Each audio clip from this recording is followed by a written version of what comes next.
Hello friends, আজকে আবারও চলে এসেছি দারুণ একটি মিষ্টির রেসিপি নিয়ে। শীত তো চলেই গেল আর বসন্ত চলে এসেছে। আর শীত চলে গেলে যায় আসে কি, শীতের সবজি তো বাজারে রয়েই গেছে। আর তার জন্য আমি বেশ কিছুটা আজকে গাজর নিয়ে চলে এসেছি আর গাজরের একটা দারুণ মিষ্টির রেসিপি তৈরি করে তোমাদের সাথে ভিডিওটা শেয়ার করছি। এই মিষ্টিটার নাম হচ্ছে গাজরের পায়েস।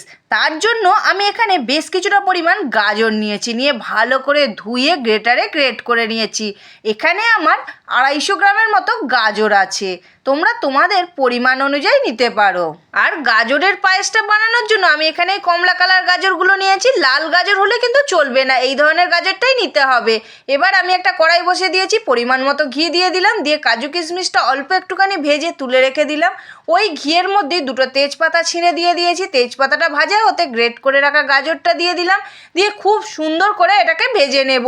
আর ভাজতে ভাজতে গাজরটা একদম নরম মতো হয়ে যাবে, সেই মুহূর্তে আমি পরিমাণ মতো নুন দিয়ে দেব। পরিমাণ মতো দেবো কেন, এটা মিষ্টি তো নুন বেশি লাগবে না, অল্প নুন দিলেই চলবে। এবার আমি 250 গ্রাম গাজরের জন্য এখানে 500 গ্রাম দুধ নিয়েছি, আমলের এই দুধটা আমি ব্যবহার করছি। এই দুধটা দিয়ে করলে কিন্তু একটা আলাদা স্বাদ আনে আর খেতেও অপূর্ব লাগে। গাজরটা নুন দিয়ে যেই সুন্দর করে ভাজা হয়ে গেল, আমি এখানে হাফ দুধ দিয়ে দিলাম, দিয়ে গাজরের সাথে দুধটাকে খুব সুন্দর করে এইভাবে মিশিয়ে নিলাম। তারপর আবারও কিছুটা দুধ দিয়ে দিলাম, দিয়ে অল্প পরিমাণ একটু জল দিয়ে দিলাম, দিয়ে গাজরটা খুব সুন্দর করে সিদ্ধ করে নেব। কেন দুধটা প্রচণ্ড পরিমাণে গাঢ়, যার জন্য আমি একটু জল দিয়ে দিলাম। এরপর দুধ আর গাজরটা যখন সুন্দরভাবে ফুটে ফুটে আসবে, আমি এখানে যে কাজু কিশমিশটা ভেজে রেখেছিলাম কাজু কিশমিশটা দিয়ে দিলাম, দিয়ে খুব সুন্দর করে এইভাবে মিশিয়ে নেব, যাতে কাজু আর কিশমিশটা একটুখানি সিদ্ধ মতো হয়ে যায়। আর এখানে আমি গোবিন্দভোগ চাল বেশ কিছুটা গুঁড়িয়ে রেখেছিলাম, এখানে আমি 2 চামচের মতো দিলাম, আর বেশি কিন্তু দেবো না, বেশি দিলে গাঢ় হয়ে যাবে প্রচণ্ড পরিমাণে। আর আমি কিন্তু খুব গুঁড়ো করিনি চালটাকে, আধ বাটা করে দিয়ে দিয়েছি। এবার পরিমাণ মতো চিনি দিয়ে দিলাম, দিয়ে খুব সুন্দর করে মিক্সড করে নিলাম। এরপর হাফ যে লিকুইড দুধটা ছিল সেটাকে দিয়ে দিলাম পুরোটাই, দিয়ে ভালো করে মিক্সড করে নিলাম।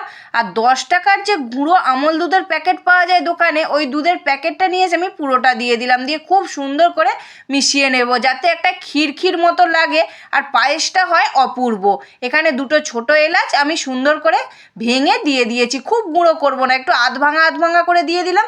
ব্যাস, গ্যাসটা অফ করবার একটু আগে আমি 2 চামচের মতো ঘি দিয়ে দিলাম, তোমরা তোমাদের পরিমাণ অনুযায়ী দিয়ে দেবে। আর নামিয়ে একটু ঠান্ডা হতে বেশ কিছুটা কাজু বাদাম কুচি করে এই ওপরটা ছড়িয়ে দিলাম, তোমরা তোমাদের মতো ড্রাই ফ্রুটসও দিতে পারো। বাজার থেকে গাজরটা চলে যাওয়ার আগে চট জলদি কিনে নিয়ে এসে এইভাবে গাজরের পায়েসটা বানিয়ে ফেলো আর জমিয়ে আড্ডা দিতে দিতে পরিবারের সাথে খেতে থাকো। একবার কষ্ট করে বানিয়ে 1 সপ্তাহ ধরে খাও, ফ্রিজে রেখে দাও, আর বার করবে যখন খাবে 1 চামচ করে, পুরো মনে হবে যেন ক্ষীর খাচ্ছ।